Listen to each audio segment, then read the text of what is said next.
Hey, what's up? Today we're going to talk about something exciting that could completely change the way you do game development, or at least augment it and open up a whole world of possibilities for you. And that something is the state machine, or the state pattern. We're going to dive into the details of how a state machine works. We'll talk about the fundamentals, but don't worry, it's not very complicated. We'll talk a little bit about state machines that you already may be using, like the animator state machine that's already built into Unity. And then we'll talk about how to actually build out these states and implement them in a very easy to use and very extendable way, so that we can reuse this state machine for game flow state, for AI state, controlling little bots that run around, or even a complete RTS, or go all the way down to animation state machines and controlling those in our code. So if you're building a game that's got a game flow where you transition between levels, or AI like NPCs and bots that run around and fight, or in our case, harvest, this video should be perfect for you. So just follow along and you should be able to grab the source code down below, but don't forget to like and share and subscribe and all that stuff before we get going. Especially just share the video. You don't even have to like and subscribe. Anyway, let's go. So I'm going to show you how to build quite a bit. We'll build out an NPC that actually runs around, harvests trees, returns back that wood, and runs away from scary things. And you could extend this out to be a full RTS or whatever kind of game you want, but you'll be able to have a state machine that you can reuse anywhere. Before I dive into the actual fundamentals, though, of how that works, I want to talk about what a state machine actually is. And I wanted to use an example that I thought would apply to everybody, something that you've probably seen before, and that's the Mechanim animation system. So what we're looking at here is the state machine for the animator of our Footman. This is the thing that controls whether he's in a walking animation, an idle animation, a run, or if he's doing the attack, which is the animation that you'll see when he swings his axe at the tree. I just reused the attack animation for that. So how does this work? Well, we start off with an entry node, and this just tells our state machine where to start, what the first state should be. So we go from our entry right into this walking node. So our default state is walk, which just makes the NPC play the walk animation. If his speed drops down below 0.01, we have a condition on this transition to switch him into idle. And then if we go and we're in idle and we go above 0, we go back into walk. We also have these two transitions from any state. And the way that this works is no matter what state we're in, we can transition into a running state or an attacking state. So if we get the flee parameter set, then we will switch into running state and we'll just go into a run animation until fleeing is no longer set. So we look here, we stay in that until fleeing is no longer set. Same with attack. When we get the attack trigger, or the harvest trigger is what I've called it here, we'll do an attack which plays that swing, and then we don't do the wait though. We just go right into idle, which is probably going to move us into walk once we start walking around. And you might be thinking, oh, that's cool, animation stuff, who cares? I'm here for the AI. That's the thing I care about, and that's where we're going to go next. So we're going to take these same principles, that same state machine, the same kind of flow, and implement an AI system so that we can control what the NPC is actually doing and the decisions it's making. We're going to do that through a gathering system, like I said, and we're going to set up this little NPC to roam around, go pick up some trees, chop them down for us, I guess, and then pick them up, return them back to our stockpile, and keep building that up. And then we'll add in a little bit of something for him to be afraid of. Maybe he can run and get scared and drop all of his wood when a bad guy comes. We could alternatively make him start fighting the other guys, or even have teams of these guys fighting for resources and battling with each other. Before we dive into the code, let's do a real quick recap of what's in the scene so you know what's there and you're not missing anything. We've got a main camera that's using Cinemachine. That's why we have this CMV cam, and it's following the player around, just using the Footman as the follow target and the look target. We have a canvas here that's just being used to show the stockpile text. That's how much has been returned to the stockpile. We've got 8 Footmen here. It's just a prefab that I've duplicated and turned them all off, but I've got 8 of them here so I can turn them on and we can watch a whole bunch of them go harvest at once, or I can flip them back down to just having the one on. We'll go back to the details of this script in just a moment though, this prefab here. We've got a wood dropper script. We'll go into that later. We've got a stockpile. That's this object that we're returning to, and it's just using an animation to control how much wood is in there. So we've got an animation with each keyframe adding in another pile of wood. So we just animate through the percentages until it's all the way full. We have a beast. That's that little tiger walking around, and he's just using some random points that are set up through some transforms underneath this environment section. So he just picks a point and roams around between them to give our enemy or our player something to run from. And that's about it. Now let's jump into the Footman, because that's where really the core of our logic is. In here, we've got our animator. That's the animator controller that you actually saw earlier that's controlling how he walks or runs or attacks, or it goes into an idle, but he never really uses the idle. He's got a nav mesh agent so he can walk around, and we have a nav mesh baked. So if you're on your navigation tab, make sure that you've baked your navigation mesh and that you've got things like your terrain here. Where's our terrain? Somewhere down in environment. Oh, just click on it. But we want to make sure that our terrain is also set to navigation static under this static checkbox. It's a little bit off screen, but if you drag it over, you'll see the navigation static option. So I've got all of that set up. I've got this NPC here ready to walk around. What's making him actually walk around and do what he's supposed to do?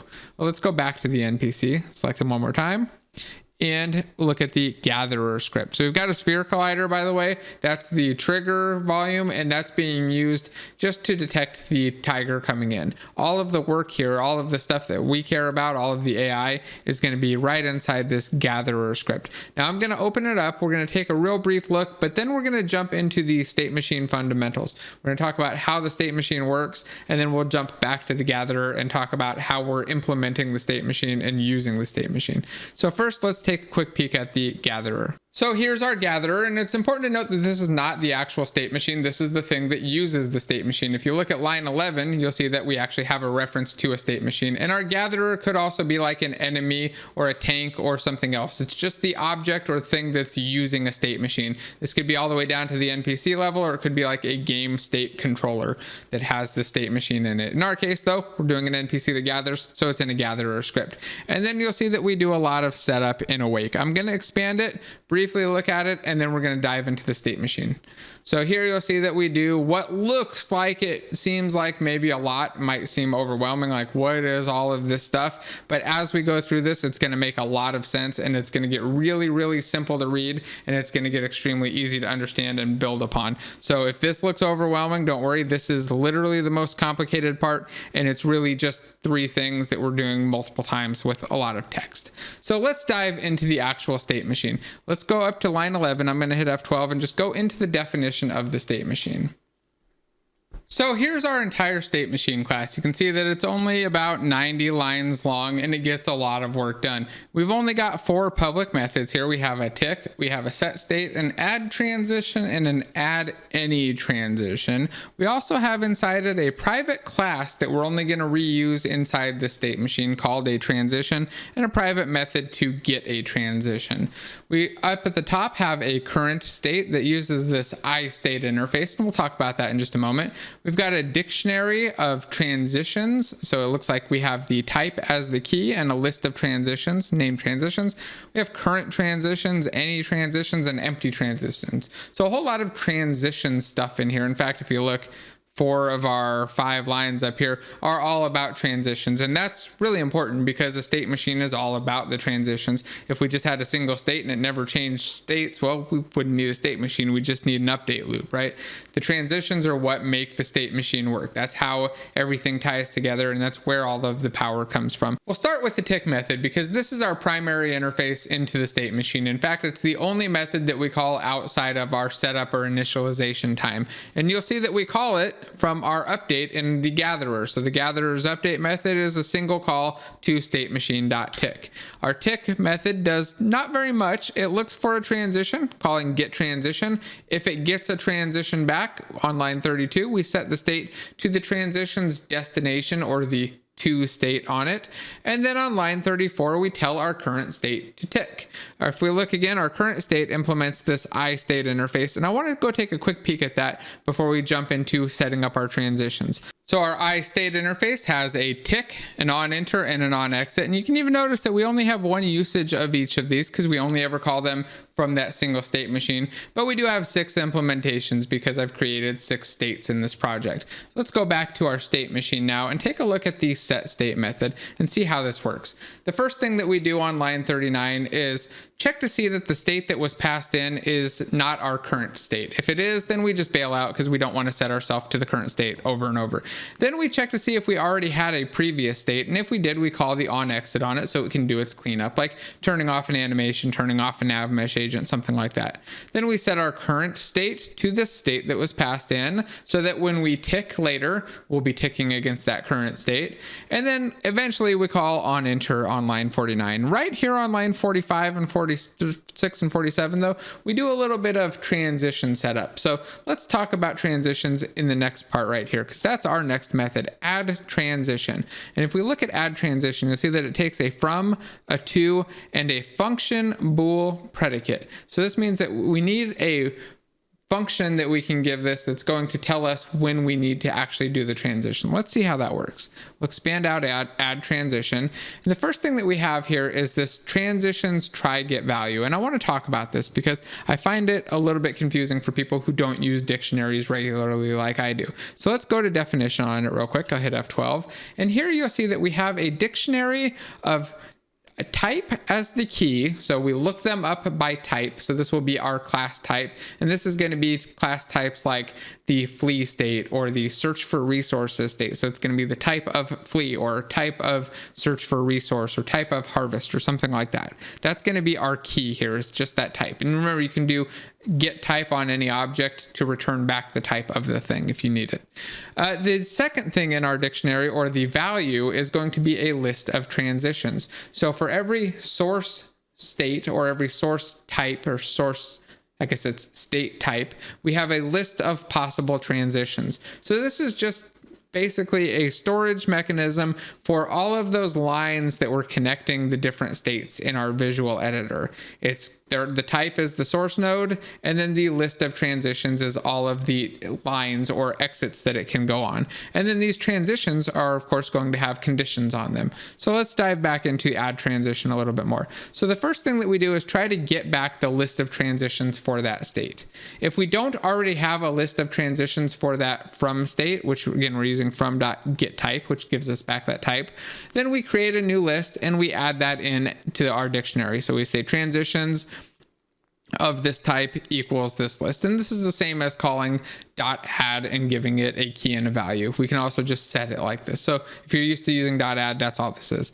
The next thing that we do is say transitions.add, and we add the transition. So here we've got the list of transitions for our specific state, and we're just adding this new transition to it. And in our transitions, we have a to and a predicate. So let's go look at that now. And you might notice that this is a class, but this is actually a class inside of our state machine. Our state machine is so tight and compact that we have another little class in it, and it's still under 100 lines. So let's expand out the transition class here. And here you'll see that we have a public function that is a condition. So it just returns back a bool. And you're going to see how to implement this in a while. If you're not used to using func of bool, don't worry. It's going to be really easy and obvious when you see the actual implementation. And then we have an I-state of named to, which is the state that we're going to transition to. So this is really just a simple data structure that has a condition and a to and a constructor. That's it. There's nothing else to it. No magic in there at all. So when we add it, we're creating one and we're just putting it into this list. Okay, the next thing that we have is add any transition, and here it's even simpler. We add to our any transitions list, and if we go back up, F12, this is just a list of transitions. So what we're actually doing here, and it's kind of important to note, and let's add some space here, is we're saving off all of our transitions in this dictionary here, and then we're switching out which transitions are active or current based on our state. So when we set our state, this little bit of magic that I said I would get back to later, all it's really doing is it's saying, hey, dictionary, give me the list of transitions for this type and shove it into current transitions. If we don't find anything, there was nothing there, then just give me the empty list so I can still iterate without having to worry about it. And we'll just reuse this empty list. You'll point me back to that empty list and we're good. The main reason we were doing this here is that we don't want to allocate any extra memory here. Since we're doing these state transitions relatively fast and often, and it could be times thousands or tens of thousands of things, we don't want to be creating new lists and changing stuff. We want to make it as simple as possible to iterate through these and do as few lookups as possible, but also as fast lookups as possible. Okay, the last thing that we have in this class, and this is, I guess, the end of it or where the real magic happens, and I guess it's these last 12 lines, is the get transition. And this is simple. it's really just saying, hey, first loop through all of the any transitions. And again, the any transitions, it might make more sense here, are the transitions coming from any state because they don't have a from state. So we're never switching out the any transitions. They always exist. So we loop through them. We check to see if the condition returns true. If it does, then we return back, hey, this is the transition that's valid. Now the ordering of them is all going to be based around what order we put them in. Of course, we could add a priority system if we wanted to, but I've never felt the need for it. I can just put them in the order that I want. Once we're done with the any transitions, though, if we didn't find any, maybe we didn't have any transitions, or we just didn't meet the condition for them, like we didn't run into a lion and get scared, then we go through our current transitions. So this will be the transitions for our current state. We check the conditions. If we meet any of them, then we return back that transition. Otherwise, we return null. And let's go back to where this is called. So do Shift F12.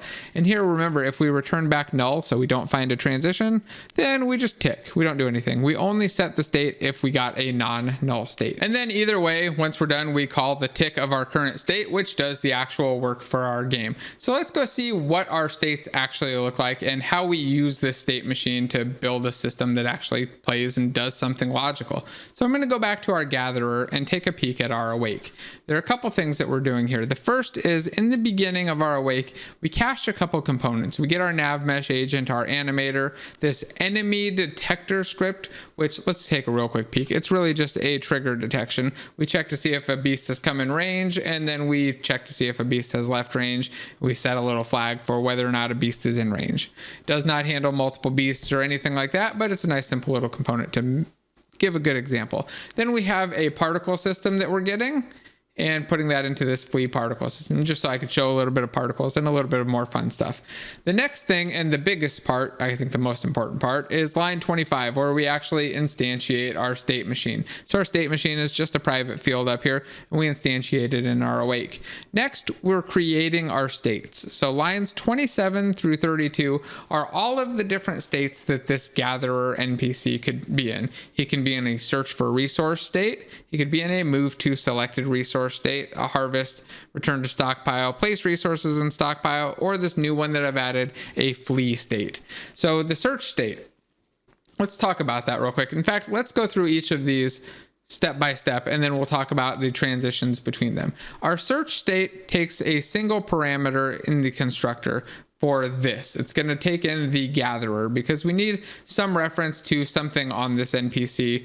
And if we look at our search for resource, go in here, F12, we can see that we're caching this gatherer, and the thing that we need on it actually appears to be the target. So we're setting a target on our gatherer, and down here you'll see that we're also referencing the transform.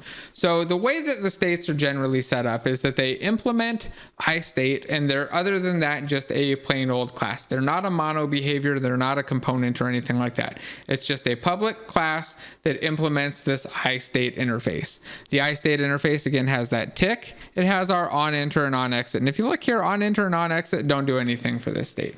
Our search for resource state doesn't need to do anything for on enter, so they just have empty implementations of these. And I'm totally okay with that. I know some people like to have a separate interface for each of these different possible calls here, but I think that at the state level, I expect that most of them are going to implement at least one, but often two and sometimes three of these. And I don't want to mix and match them. I think that having just a simple iState works for that. So we've got our tick method. That's where all of the work's being done. But I also want to point out that our constructors can vary. Because these are not mono behaviors, we can have constructors that take in any number of parameters. And this is usually where we'll pass in the data that the state needs to act on. So if the state needs to work on the gatherer, it will just give it the gatherer as a parameter in the constructor here. Then we cache it. And then in our tick, we'll just say the target is, look at that, choose one of the nearest resources out of 5. So I have a pick from nearest here, and we're passing in 5. So we just pick one of the 5 nearest things. And here we're doing it in an extremely unoptimized way. I want to point that out. We're just using a link query that orders them by distance, checks to see if they're depleted. and then takes 5 and then randomizes them. So the selection here is extremely unoptimized, but we only do it when we don't have a target, and it's not a thing that I care about optimizing right now. A simple link statement makes it a lot easier for me to understand what's going on here. So that's our entire state. Every tick, we choose the nearest target, and that's it. You might think like, hey, does that mean we're just choosing a target every frame? No. Because what's happening, if we go back into our gatherer, is once we found a target, we're going to go into this move to selected state. And you see that right here, this at search move to selected when it has no target. You see that what's actually happening there is that's where we're setting up our transition. But let's look at move to selected before we dive into the transitions. Move to selected takes in the gatherer as the first parameter, but it also takes the nav mesh agent and the animator. And you might be wondering, why not just pass in the gatherer and then have the state know about know how to get the nav mesh agent, know how to get the animator? And the main reason is that I want my states to be as dumb as possible and as reusable as possible. I don't want them to have any extra info that they don't necessarily need. In fact, I don't particularly like passing in the entire gatherer object, but for this example, it made it a little bit easier to do. So we'll dive in here into our move selected or move to selected. And here you'll see that we just, again, cache the gatherer, the agent, and the animator. Nothing special there. And then in our on enter, we're actually doing something special. So I want to zoom in here and take a peek at it. There are a couple things that we're doing. First is we're setting this little time stuck variable. This is just a kind of a safety check in here to see if the thing hasn't moved in a while, then maybe we need to pick a new target. So we're just resetting this little stuck timer. The other thing that we're doing, and the more important part, is setting our nav mesh agent enabled to true. So when we enter a movement state, we want to turn on the nav mesh agent. And if you look down here and on exit, we're actually turning it off when we leave. Then we set our destination to the target, which was set up before its transform position. So in the previous state, we found a target. We set that on the gatherer. In this one, we're using that target and we're using its position. And then we set our animator's speed. And again, on exit, you see that we set our speed back down to 0. So here we have nice, simple control over our nav mesh agent's state and our animator state without having to worry about things getting a little bit confusing and messy, because we're only ever in one state at a time. We don't have anything else swapping our nav mesh agent or changing these settings, so we don't have to worry about getting into some weird state that doesn't make sense. Okay, let's go back again. And if we get back to our gatherer, I want to take a peek at the add transition now. So we've got these other states, and we'll take a look at those in just a moment, but I want to look at the transition between search and move to selected. So we are calling this method, it says at, which is actually just a shortcut. It's a shortcut for this function right here. And I want to show this because it's a neat little trick, but it's a thing that can really catch people off guard. So what we're actually doing here is creating a method inside of our method, or a function inside of our method that we can reuse. So I have this void at, which is just short for add transition, which takes a to, a from, and a func of bool named condition. And here I've just made it an expression body method. So I could also just do something like this. Just to show it real quick, I could do it like that. It's just a method that's calling stateMachine.add transition. So we're essentially just getting this little shorthand. And if I undo, you can see this is what it looks like. So here we're really just calling add transition of search, move to selected, and the condition is has no target, which is also another one of these little functions here. So we've got another expression body method here that's inside our function. It says has no target, and it just returns back whether or not the target is not null. And as I read this again, I realize that the method name here is actually wrong. This should say has target. So we'll actually rename this right now. So we want to check that if we have a target, we want to move to selected, not when we have no target. That was silly. Okay, so we've got the transition here. And again, the way that it's working is we go through, we check to see if the transition is valid by checking the condition that was passed in, and that condition that was passed in is that it has a target. So we're actually going to do this check here to see if we have a target every frame. When we're in the search state, once we have a target, then we'll return back true, and we'll do that transition. So we'll go from search to move to selected. And realistically, this is all happening in one frame because we're going to find it. Well, it's in 2 frames, really. We're going to find it in the first frame, and then the second frame, the transition will be valid. So we won't tick our search again. We'll tick the move to selected. We'll enter and move selected, and then tick it. So what do we do after that? Well, we have another transition from move to selected back to search if we get stuck for over a second. So our stuck for over a second check just checks to see if this move to selected dot time stuck, remember that was the variable that I told you we were resetting down here and on enter, we're actually incrementing it in tick if we haven't moved. So if our position has stayed the same in the last frame, we'll just keep incrementing it. So it's the amount of time that we haven't moved or just stayed stuck. So if we're stuck for over a second, then we'll do the transition back to search and find a new target. Otherwise, we also have a transition here from move to selected to harvest once we've reached our resource. So if our reached resource check is true, it means that we don't, or we have a target and we are within whatever this distance is. So we have a vector 3 distance check of, it looks like less than 1 meter. So here it's a little bit long and a little bit in the line. I would generally split this up and make it a little bit easier to read, but you get the idea that we can put in these little properties or these little functions here to simplify our code and make it a lot easier to read what these transitions are doing and what they're trying to figure out, especially when we rename them and make them named right. So the next transition that we have from harvest to search is just checking to see if the target is depleted and I have room for more. So we'll check to see that we have a target. The target is not depleted, and depleted just means that we've gathered all of the resources from it. And then we'll check to see that we're not full on inventory either. And inventory full is just to check to see that our gathered amount is greater than or equal to our max carried. So we can either search for a new target if we run out, if our target is empty and we have room, or if our target is empty, really, and our inventory gets full at all, then we will switch over to return to stockpile. So we don't even care about our target. We just wait until our inventory fills up and then we'll return to stockpile. Return to stockpile just does the same kind of thing. It moves you towards the stockpile until you've reached the stockpile, which just checks to see that we have a stockpile, and that distance is again probably under 1 meter. Yep, under 1 meter, that it's less than a meter away. And then we call reach stockpile is true. So we'll switch to place resources in stockpile. And then we'll switch out of that once our gathered is back to 0. And notice here, I didn't put a property here or a method. It's just to show that you don't necessarily have to do it. You can just write the lambda right in there. It's just that I find it easier to understand and read and go through the flow at a faster speed if we put in these little functions here to just make it very obvious and human readable what it is you're trying to do there. So let's take a look at some of these other states. Well, before we do that, let's look at the last thing that happens in here. The last thing that we do, because remember, all of these are just functions. These are not actually part of the code. So the last thing that we do in this method is set our state to search. So we set that default state. And remember, that's when I said that we were only setting the state from one spot outside of here or outside of our tick, and this is that one spot. So we set our initial state.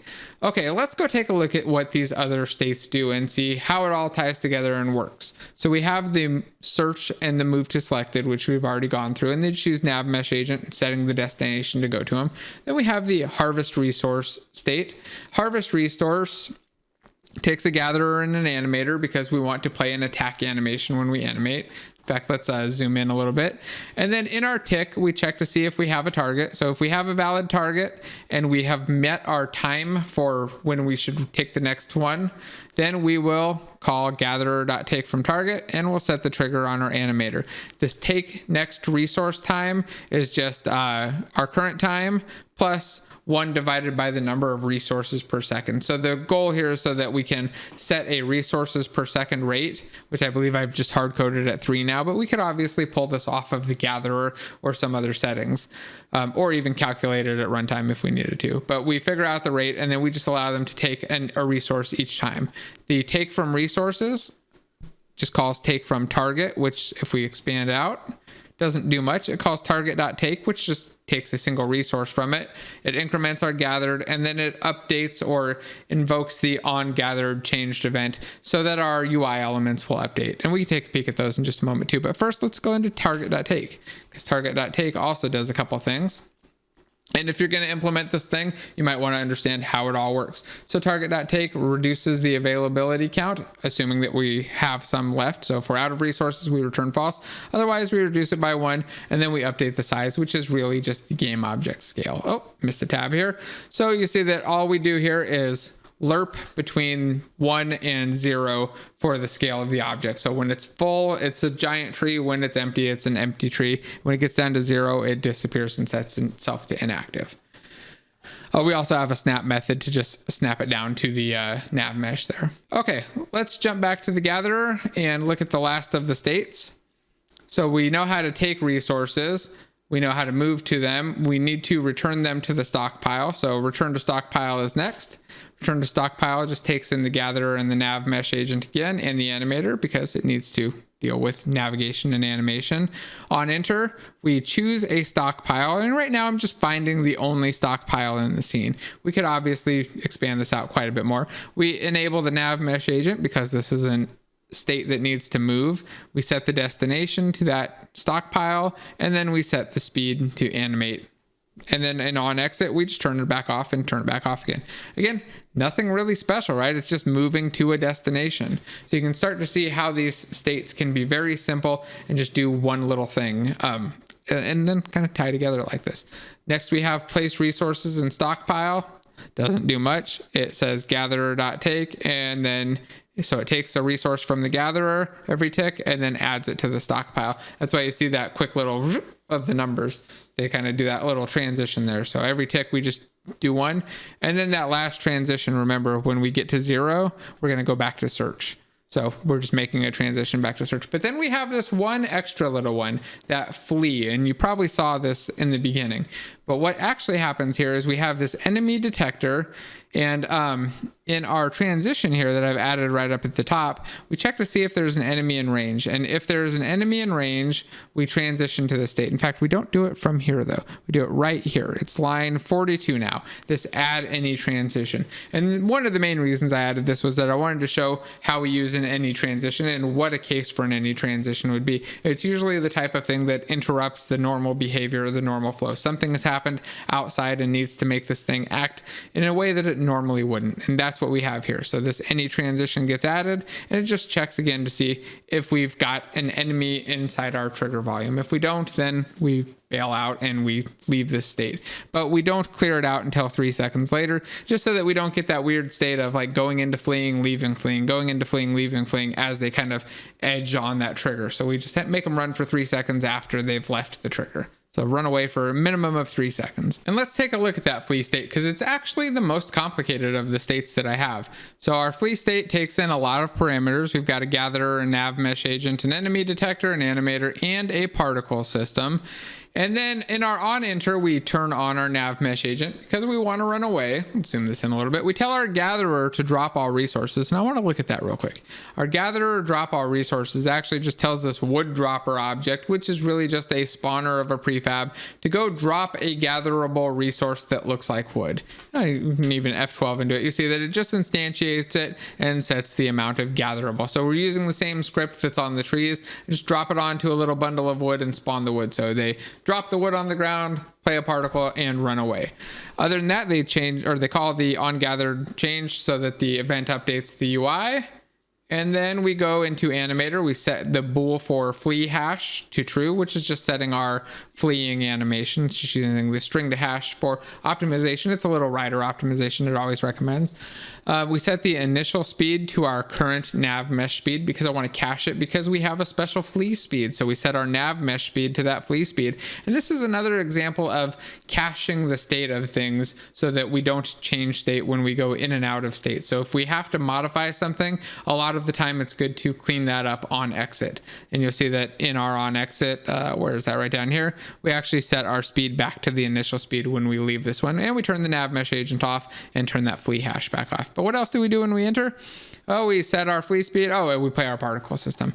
In our tick for fleeing, we check to see if we're within 1 meter of our randomly chosen destination. If we are, we choose another random point, and then we set that as our destination. So we just keep picking random points that are, what, about 10 meters away Yeah, or whatever our flee distance away is, 5 meters away. So we pick random points about 5 meters. I guess not even really random. It's a position 5 meters away from the enemy, directly away. So you just try to pick a point 5 meters away and run to that. And you just keep doing that. I don't know why I thought it was random. I guess it didn't need randomization. And that's the entire flee state though. So that's, again, a big extra bit of functionality that I've added on without having to write a lot of code or without having to go in and change things. I didn't have to worry about things breaking when I added a flee state. I was able to just drop this in really easily, make it do exactly what I wanted, and not have to worry about like, oh, what if it's picking up trees and an enemy comes by, or what if I'm playing this animation and an enemy comes by, or this thing. The benefit of this state machine and these discrete states is that everything is contained and much easier to manage. You don't worry about multiple things screwing up and messing with state because there's only one state ticking. There's only one thing updating the state of this entity at a time.